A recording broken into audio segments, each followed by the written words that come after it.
The town is dominated by a large palace belonging to the noble and ancient Orsini family. In 1552, one of the family created a Renaissance garden like no other. But it's separate from the palace, down in the valley below, hidden within a nearby wood.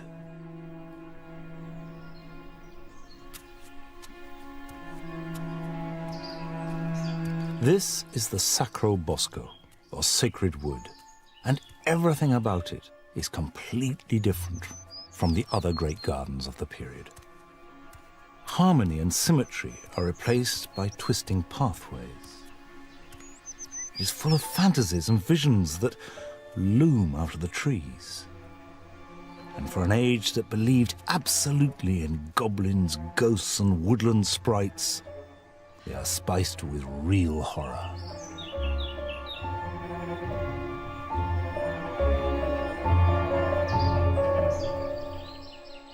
If you think of the more conventional gardens, they're laid out, they're imposed on the landscape. Streets are moved, areas are flattened, water is brought in by aqueducts, in enormous effort to bring mankind to dominate it. But you can't help having a feeling here that they walked round, had a look at it, saw the trees, saw these enormous lumps of rock and thought, oh, we could do something with that.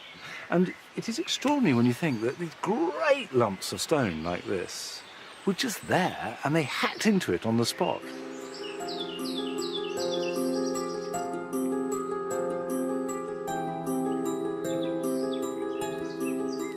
The Sacro Bosco was created by Duke Vicino Orsini. The Orsini family had included 3 popes and dozens of cardinals, but Vicino Orsini was a man of action, a soldier and a poet, as well as being distinctly hard up. He married into the wealthy Farnese family, which did enable him to make the garden, but his resources remained limited. However, although his garden lacked in elaborate engineering or architecture, he loaded it with anarchic riddles and visual puns, which no one has ever fully deciphered.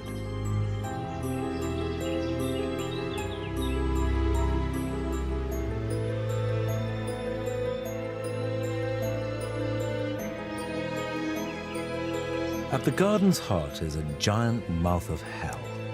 It's a reference to Dante's Inferno, but the inscription advises the visitor to abandon all thought rather than hope.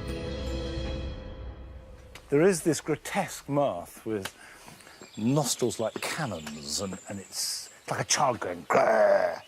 And then when you go inside, it's rather charming. It's like a little picnic house.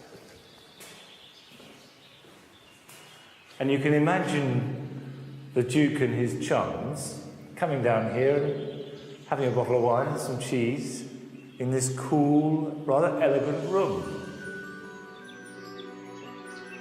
There is a building in the garden, a solid 2-story house, but it leans drunkenly into the hillside.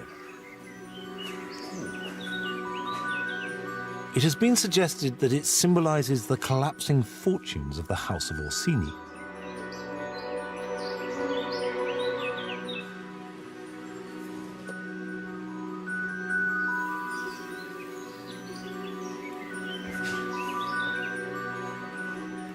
The house has been built at a slope.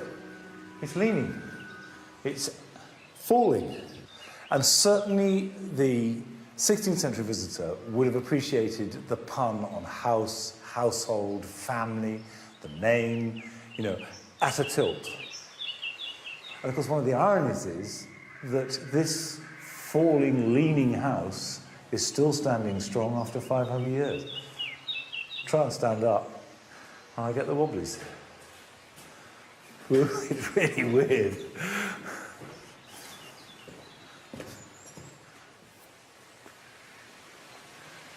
What I absolutely love is the green, where that you go from earth to stone to tree with this one green that goes up through. And then, you know, a sculpture comes along too, but wood and natural stone and ground and sculpture all become part of the same thing. And that's just lovely. Presumably it wasn't like that when it was made, of course. Again, it's where time changes the garden for the better. It certainly would have originally looked very different because all these beautiful mossy and weather-worn sculptures would originally have been painted in bright, gaudy colours. So look how lovely this is. It's a good gardening lesson. If you want moss, you want to have poor drainage, i.e. stone or bark, shade and water, and then it will flourish.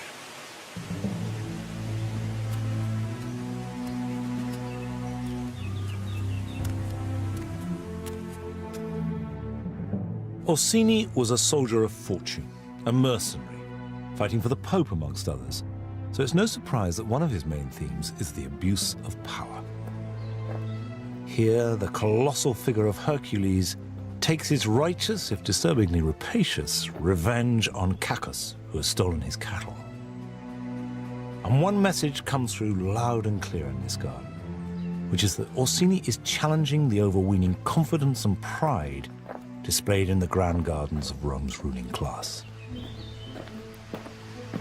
I think this garden, it's almost a revolt against the attempt to apply order that the Renaissance had done to gardens and life in general.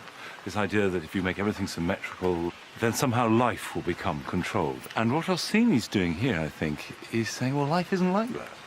Life is uncontrollable and strange, and there's war and there's violence, and, you know, you can be married and you love your wife, but you can have lots of lovers, which he did. You can lust after other people. You can be a man of peace and of art, but go to war and kill people. And that if it's almost a stab at early psychology. And so he's built this place, which has some beauty, but then suddenly, looming out of the mist is a monster of the imagination. And I suspect that's a bit too fanciful, trying to interpret the whole thing in that way, but certainly that element seems to be here.